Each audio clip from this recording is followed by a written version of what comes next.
কি রে, যায় নামাজ শর্ট করে কেন? আমি নামাজে কেন দাঁড়াতে পারছি না? ইমাম সাহেবরে ফোন দেই। হ্যালো ইমাম সাহেব, এই আমাদের গাছতলাতে আপনি তাড়াতাড়ি আসেন। মাসুম সাহেব বলুন, আপনি কেন আমাকে ইমার্জেন্সি ডেকেছেন? ইমাম সাহেব, আমি জায়নামাজে যখন নামাজ পড়ার জন্য পাটা রাখি তখন জায়নামাজ আমার পায়ে শর্ট করে।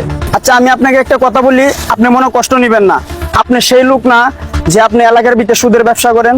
হে ইমাম সাহেব, আপনি সত্যি ধরেছেন, আমি সেই ব্যক্তি যে কিনা এই এলাকার সবচেয়ে বড় সুদখোর। ভাই, আপনি একটা জিনিস চিন্তা করেন, আল্লাহ আপনাকে জায়নামাজে দাঁড় হতে দিচ্ছে না, আর আপনার এতগুলো গুনাহ আল্লাহ কিভাবে মাফ করবে? হে আল্লাহ, আপনি আমাকে মাফ করে দেন। আজকে থেকে আমি আর সুদের ব্যবসা করব না। মাসুম ভাই, যান আপনি নামাজ পড়েন। কি বলেন ভাই? হ্যাঁ, আমি ঠিকই বলছি, কারণ আল্লাহ দয়ালু এবং ক্ষমাশীল। যান আপনি নামাজ পড়েন। যারা নামাজকে ভালোবাসেন তারা কমেন্টে আই লাভ নামাজ লিখে যাবেন।